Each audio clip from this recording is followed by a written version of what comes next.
ఏపీలో కూటమి ప్రభుత్వం ఏర్పడి రెండేళ్లు పూర్తయిన సందర్భంగా వెన్నుపోటుకు రెండేళ్లు పేరుతో చిలకలూరిపేటలో వైసీపీ ఆధ్వర్యంలో భారీ ర్యాలీలు నిర్వహించారు. ఎన్నికల హామీలను కూటమి ప్రభుత్వం అమలు చేయడంలో విఫలమైందని ఆరోపిస్తూ వైసీపీ నేతలు, కార్యకర్తలు నిరసన చేపట్టారు. గడిచిన ఈ రెండేళ్లు అన్ని విషయాల్లో చంద్రబాబు ప్రభుత్వం ఘోరంగా విఫలమైందన్నారు.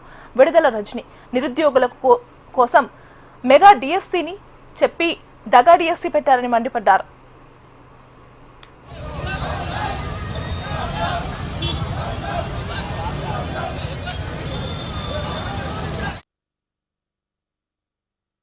వెన్నుపోటుకు రెండేళ్లు సరిగ్గా మాయ మాటలతో సూపర్ 6 అని హామీలు చెప్పి సూపర్ స్కెచ్ వేసి అధికారంలోకి వచ్చినటువంటి చంద్రబాబు నాయుడు గారి ప్రభుత్వం ఈ రెండేళ్లుగా అన్ని విషయాల్లోనూ ఫెయిల్ అయింది. ఎలా ఫెయిల్ అయింది, ఎందుకు ఫెయిల్ అయింది అనేటువంటి విషయాలు మనం మాట్లాడుకుందాం. ఈ రోజున రాష్ట్ర వ్యాప్తంగా మా నాయకుడు జగన్మోహన్ రెడ్డి గారు ఇచ్చినటువంటి పిలుపు వెన్నుపోటుకు రెండేళ్ళు అనే కార్యక్రమాలు రాష్ట్ర వ్యాప్తంగా కూడా ఈ రోజున ఇంత పెద్ద ఎత్తున ప్రజలు తరలి వచ్చారంటే దానికి అర్థం చంద్రబాబు నాయుడు గారు చేస్తున్నటువంటి మోసాన్ని ప్రశ్నిద్దామని ప్రజలు ఈరోజు అడుగులు ముందుకు వేశారు.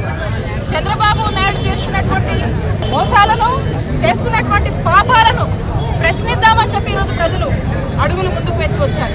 అలాగే చంద్రబాబు నాయుడు గారు ప్రభుత్వం మీద, చంద్రబాబు నాయుడు గారి పాలన మీద అభిప్రాయం పోయింది, ఆశ పోయింది అని చెప్పడానికి ఈరోజు ప్రజలు అడుగులు ముందుకు వేసి ఈరోజు రోడ్లెక్కినటువంటి పరిస్థితి మీరు చూస్తూ ఉన్నారు.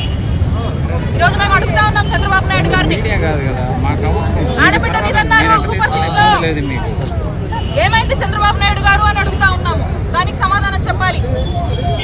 ఉచిత గ్యాస్ 3 సిలిండర్లు ఇస్తామని చెప్పారు. మరి ఆ గ్యాస్ సిలిండర్ పరిస్థితి ఏమైందో చంద్రబాబు నాయుడు గారు సమాధానం చెప్పాలి. అలాగే నిరుద్యోగ వృద్ధి అన్నారు, మరి ఉద్యోగం లేదు, వృద్ధి లేదు.